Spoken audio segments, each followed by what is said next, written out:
사랑하는 성도 여러분, 지난주 수요일부터 사순절이 시작되었습니다. 부활주일까지 주일을 제외한 40일 동안 예수님의 고난을 묵상하는 기간입니다. 이 기간에 어떤 말씀을 전할까 고민을 했습니다. 처음에는 빌립보서를 생각했다가 왠지 자꾸 요한복음 말씀이 마음에 떠올라서 요한복음으로 생각했다가 또 다시 원점으로 돌아가서 빌립보서를 전하게 되었습니다.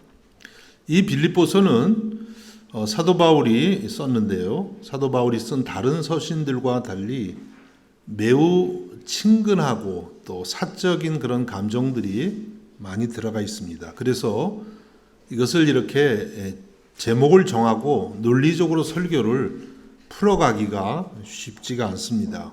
또 그렇게 하려고 노력을 했는데 그렇게 하다 보니까 성경 말씀을 너무 제가 정한 주제에 꽤 맞추는 것 같은 말씀을 왜곡할 수 있는 위험이 있는 것을 알게 되었습니다.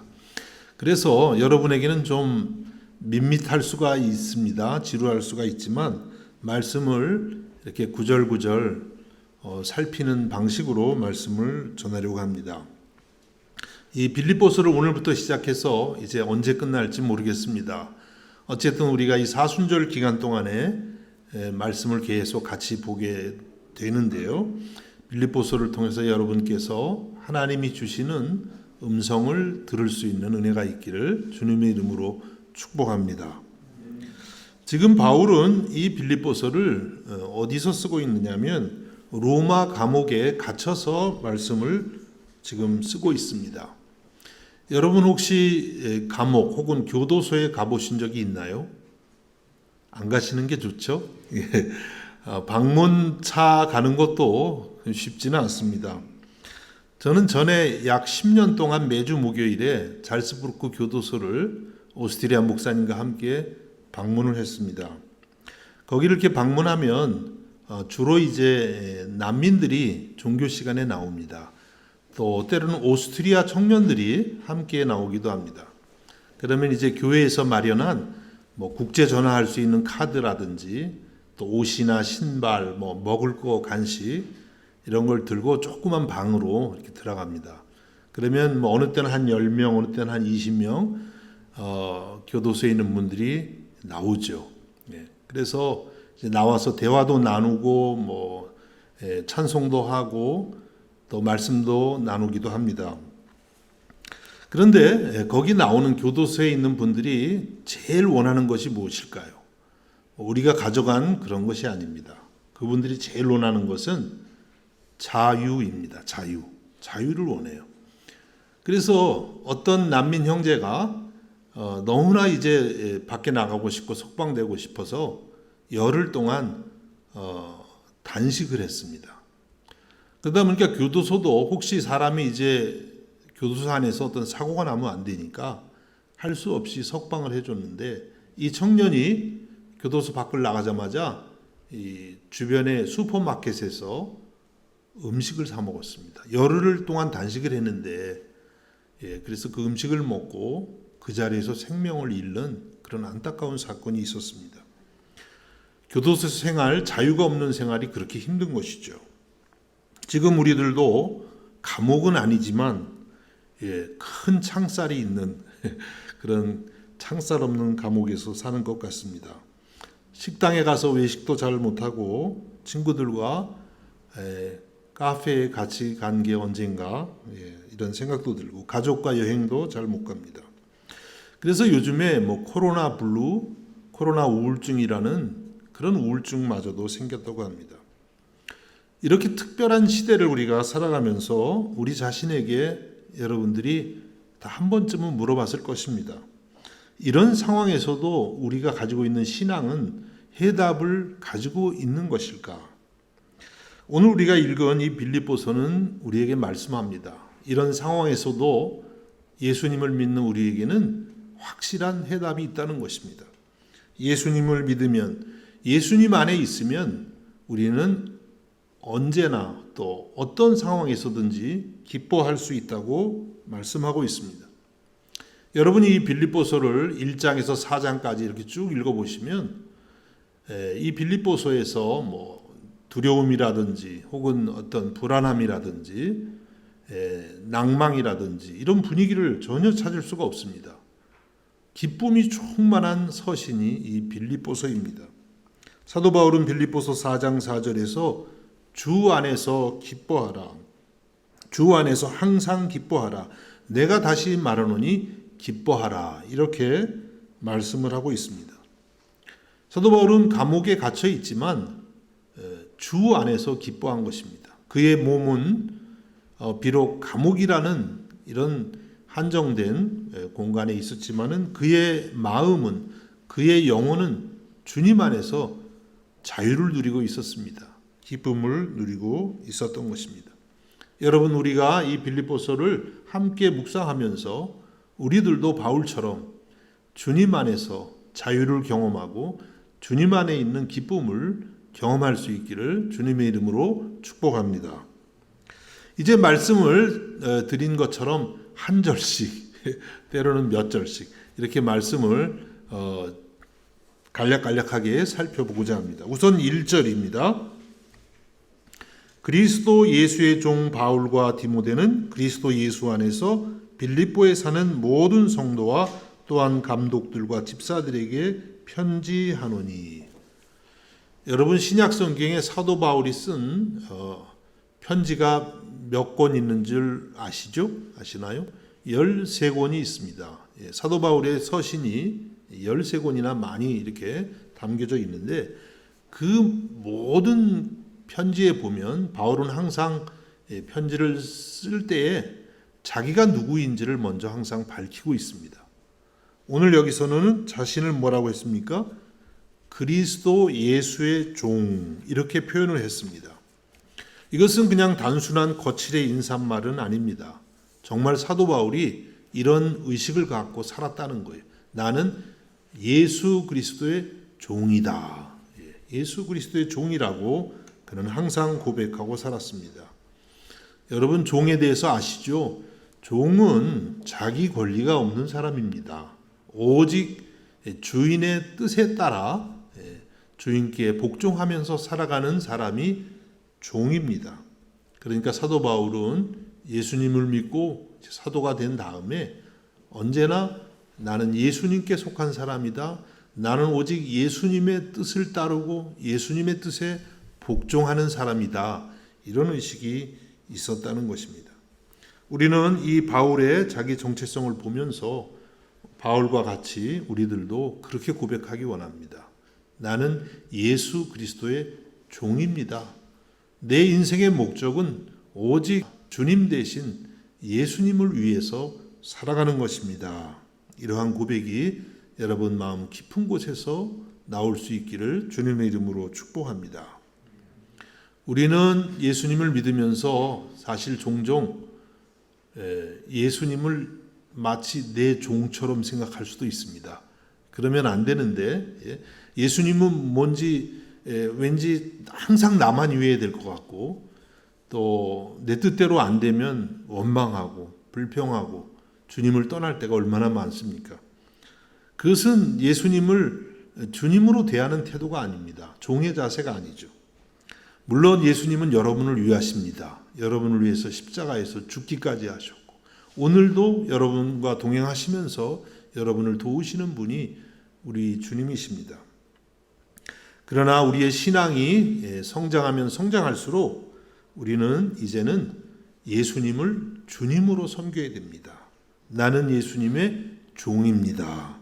이와 같은 종의 정체성을 갖고 날마다 살아갈 수 있기를 바라는 것입니다. 이제 2절 말씀을 봅니다. 2절 말씀 역시도 사도 바울이 편지를 쓸 때마다 항상 빼놓지 않는 것이에요. 항상 빼놓지 않았다는 것은 그만큼 우리 신앙생활에서 이것이 중요하고 또 기본적이라는 뜻이 되겠습니다.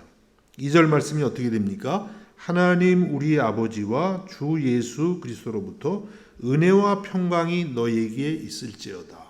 바울의 서신에서 항상 빠지지 않는 인사가 바로 이것입니다. 하나님 우리 아버지와 주 예수 그리스도로부터 은혜와 평강이 있을지어다. 하나님이 우리에게 주시는 선물, 우리에게 주시는 기업이 있는데 그 대표적인 것이 은혜와 평강이라는 것이에요. 여러분, 우리가 생각할 때에 뭔가 기업 그러면 세상에 보이는 여러 가지 물질이라든지 혹은 지위라든지 이런 것을 우리가 생각할 수가 있습니다. 물론 그런 것도 하나님이 주시는 것입니다. 그런데 하나님이 사실 우리에게 주시는 정말 중요하고 핵심적인 기업은 영적인 것입니다. 우리는 이것을 소홀히 여기죠. 은혜와 평강보다는 그래도 현금이 낫나? 이렇게 생각할 수 있죠. 아닙니다. 우리 성도들에게는요, 이 영적인 기업이 대단한 거예요. 우리가 그걸 소홀히 여기니까 누리질 못해요. 여러분, 은혜와 평강을 누릴 수 있기를 주님의 이름으로 축복합니다. 정말 소중한 것입니다. 은혜는 무엇인가요? 은혜는 자격이 없지만 하나님께서 거저주시는 사랑과, 그렇죠? 거저주시는 용서와 거저주시는 하늘의 생명인 것입니다. 하나님께서는 하나님의 자비로 우리를 용서하시고, 우리가 아무 자격이 없지만 하나님의 아들과 딸이라고 그렇게 인정해 주시고 영원한 천국을 선물로 주셨습니다. 날마다 하나님이 주신 이와 같은 은혜들을 여러분 마음에 감사하고 누릴 수 있기를 바랍니다. 그러면 평강은 또 무엇일까요? 평강은 은혜 받은 사람이 하나님과의 관계에서 누리는 평화입니다. 우리의 노력으로 하나님과 만일에 관계를 회복하게 해야 된다면 우리는 할 수가 없어요. 항상 하나님과 불화할 수밖에 없습니다. 그런데 하나님의 은혜로 그리스도의 십자가로 우리가 하나님과 화목하게 되어서 천국의 평안이 우리에게 임하게 된 줄로 믿습니다. 날마다 우리들이 이 평안을 누리면서 살아야 한다는 것입니다. 여러분, 우리가 아무리 많이 가져도 평안을 얻을 수가 없습니다. 아무리 높아져도, 아무리 많은 것을 성취해도 천국의 평안은 누릴 수가 없어요. 오직 예수 그리스도 안에 있을 때 이와 같은 하늘의 평안을 누리는 줄로 믿습니다. 4세기의 성자 어거스틴이 이런 고백을 했다고 합니다. 주님, 제가 당신의 품 안에 안기기까지는 나에게 참 평안이 없었습니다. 정말 솔직한 그런 고백이죠. 그렇습니다. 여러분, 우리가 예수님 품 안에, 우리 하나님, 우리 아버지 품 안에 안기기 전까지는 평안을 모릅니다. 여러분, 이와 같은 주님의 평안을 날마다 누리면서 하나님 안에서 기쁨의 삶을 살아가실 수 있기를 주님의 이름으로 축복합니다.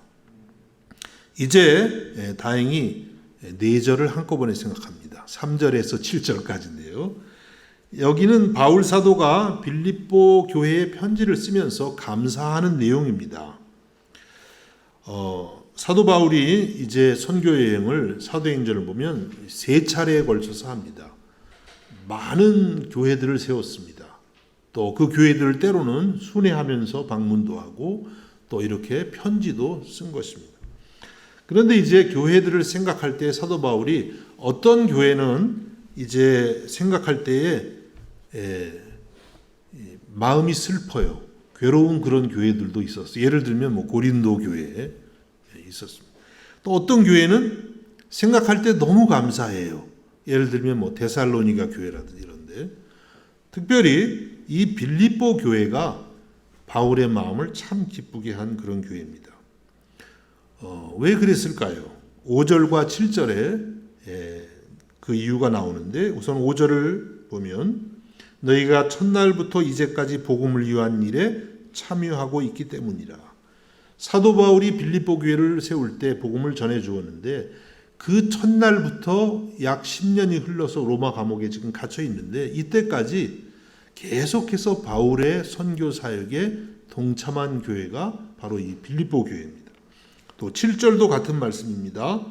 내가 너희 무리를 위하여 이같이 생각하는 것이 마땅하니 이는 너희가 내 마음에 있음이며 나의 매임과 복음을 변명함과 확정함에 너희가 다 나와 함께 은혜에 참여한 자가 됨이라. 사도 바울이 옥에 갇혔을 때, 복음을 전할 때 이 모든 일에 빌립보 교회는 함께 했습니다. 여기서 우리 빌립보 교회 탄생에 대해서 잠시 말씀을 드려봅니다. 사도행전 16장을 보면 사도 바울이 이 빌립보 교회를 세우는 내용이 나옵니다. 바울은 그때 소아시아 지방에서 복음을 전하고 있었습니다. 오늘의 터키 지역입니다. 그래서 바울은 계속해서 그 소아시아 지방 저 북쪽으로 가서 복음을 전하려고 그렇게 했는데 성령님이 막으셨어요. 그리고 성령님이 마게도냐 사람의 이 환상을 통해서 이 빌립보 지방으로 가게 하십니다. 바다를 건너서 이제 유럽으로 건너오게 되는 것이. 아시아 지역을 계속 선교하려고 그랬는데 하나님께서 유럽 지역으로 건너가게 하신 것입니다. 그래서 영국의 역사가 토인비가 이런 말을 했다고 합니다. 그때에 사도 바울을 싣고 아시아에서 유럽으로 넘어간 그 배는 오늘 유럽의 문명을 싣고 갔다. 아주 참 말도 멋있게 하죠. 바울이 타고 간 그 배, 아시아에서 유럽, 지금 마게도냐죠. 지금 마게도냐 지역으로 그 갔던 배가 오늘의 유럽의 기독교 문명을 싣고 갔다. 이렇게 말을 했습니다. 참 적절한 표현인 것 같습니다. 이렇게 해서 바울이 빌립보 이제 지역에 도착했는데 그때 루디아라는 자주색으로 된 옷감을 파는 옷감 장사를 만나요. 여러분 한국에 가보면 종종 루디아 의상실 이런 거 본 적 있습니까? 여기서 나오는 거예요. 옷감 장수. 근데 저는 이 이야기를 할 때마다 기억이 나는데요. 전에 청년 때 주일학교 교사할 때 저는 그 당시는 이 오늘 지금 번역에는 자주색 옷감 장사 이렇게 나와요. 근데 옛날 번역에는 그냥 자주 장사 이렇게 나옵니다. 그래서 저는 자주 장사가 자두, 과일 자두 있죠? 자두를 파는 장사인 줄 알았어요. 무식하면 용감하다고. 그래서 주일학교 어린이들을 놓고 여러분 루디아는요 과일 장수였어요. 과일을 얼마나 잘 팔았는지 돈이 많았나 봐요. 그 사람이 예수님을 믿고 바울 일행에게 첫날부터 자기 집을 비워줬어요.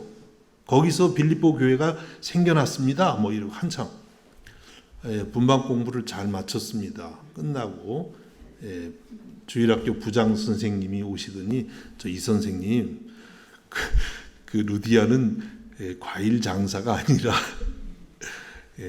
옷감 장수입니다. 그래서 그래요? 분명히 과일 장사인데 나중에 집에 가서 잘 보니까 옷감 장수였더라고요. 얼마나 제가 참 지금도 말하면서 심장이 벌렁벌렁. 설교를 하다 보면 실수를 합니다. 지난주에도 제가 설교하는데 AI 인공지능, Artificial Intelligence. 여러분 그래도 제가 영어 통역으로 밥 먹고 사는 사람이거든요. 근데 그걸 아주 천연덕스럽게 A1. 그 처음에 그 AI가 나올 때부터 저는 A1인 줄 알고 읽었어요. 기사는 안 보고. 그게 지금까지도 습관이 돼가지고 계속 A1. 어쨌든 간에 이 루디아 자색 옷감을 파는 루디아를 이제 바울이 주님께 인도하고요. 그때부터 시작해서 빌립보 교회는 계속해서 바울을 도왔어요. 많은 교회를 개척했는데 대부분의 교회가 이렇게 도운 건 아닙니다. 근데 이 빌립보 교회만은 바울의 선교 사역을 도왔습니다. 그리고 지금 바울이 로마 감옥에 갇혀 있는데 이 로마 감옥에 에바브로디도라고 하는 이 빌립보 교회에 아주 훌륭한 일꾼을 보냈어요. 뭐 쓸 것도 가져가게 하고 그리고 또 바울의 옥바라지를 하도록 아예 사람도 보낸 것입니다. 얼마나 바울이 빌립보 교회만 생각하면 감사하겠어요. 특별한 교회입니다. 그래서 이 빌립보 교회는요, 오늘 우리가 지금 유럽에 살아가고 있는데 유럽의 이 기독교화, 복음화에 결정적인 역할을 한 교회입니다. 물론 사도 바울이 나가서 교회를 많이 세워서 유럽 선교의 시작이 됐지만 그것을 가능하게 했던 교회가 바로 빌립보 교회인 거예요. 우리 감사해야 됩니다. 이 빌립보 교회를 아주 감사해야 돼요. 예?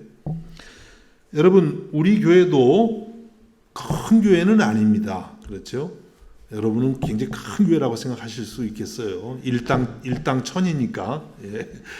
예. 그러나 우리들도 이렇게 주님의 복음을 향한 헌신된 마음만 있다면 하나님 나라를 위해서 위대한 일도 감당하게 될 줄로 믿습니다. 우리들이 정말 빌립보 교회를 본받아서 유럽을 다시 한번 재복음하는 일에, 또 우리 한국을 정말 복음하는 그런 일에 귀하게 쓰임받을 수 있기를 주님의 이름으로 축복합니다. 예, 그러면 여러분들이 우리 새로 이렇게 오신 목사님 너무 욕심이 많은 것 같아. 우리 같이 가려면 좀 힘들겠어. 혹시 이런 생각하는 분들이 있을지 모르겠습니다. 염려할 거 전혀 없습니다. 왜냐하면 6절에 이런 말씀이 있어요. 너희 안에서 착한 일을 시작하신 이가 그리스도 예수의 날까지 이루실 줄을 우리는 확신하노라. 이 착한 일이 뭐냐면 바로 이 복음을 전하는 일이에요. 바울과 함께 복음을 전하는 일인데 그것을 시작하신 분이 누구라고 했어요? 하나님이 하셨다는 거예요. 하나님이 시작하셨고 누가 이루신다는 것입니까? 하나님이 이루신다는 거예요. 그렇습니다, 여러분. 하나님이 시작한 일은요, 우리가 이루는 게 아니에요. 하나님이 이루시는 줄로 믿습니다. 여러분 개인적으로도 공부하러 온 일, 여러분 여기서 사업하는 일, 직장 생활하는 모든 일, 그렇죠? 여러분이 시작한 거 아니잖아요. 여러분 시작하셨어요? 혹시? 그럼 회개하시기 바랍니다. 이게 다 하나님이 시작하신 거예요. 그거는 하나님이 이루세요. 믿으시기를 바랍니다. 이렇게 우리가 나갈 때에 우리는 승리할 줄로 믿습니다. 그걸 믿고 우리가 할 일은 뭐예요? 하나님께 고백하고 기도하는 거예요. 하나님 시작하셨사오니 하나님이 이루소서. 이렇게 고백할 때에 주께서 인도하실 줄로 믿습니다.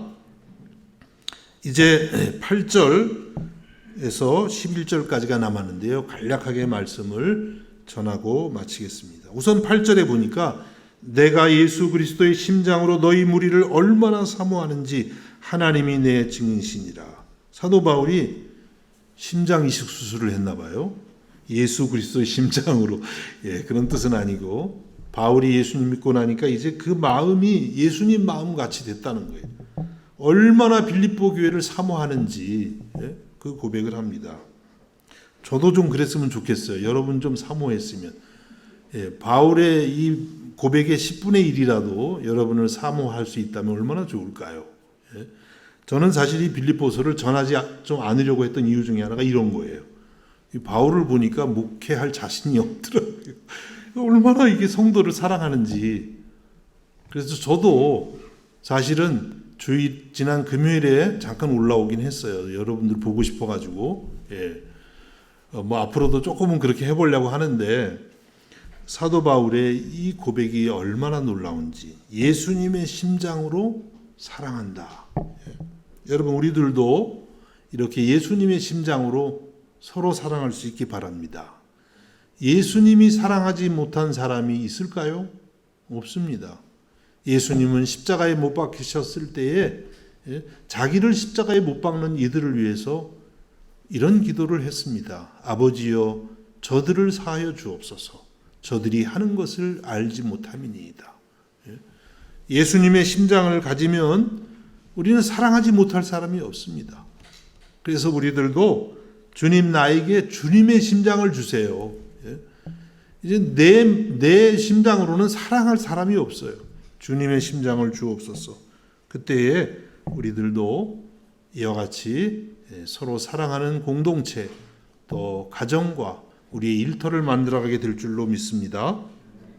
이제 마지막 9절에서 11절은 바울의 빌립보 교회를 위한 기도입니다.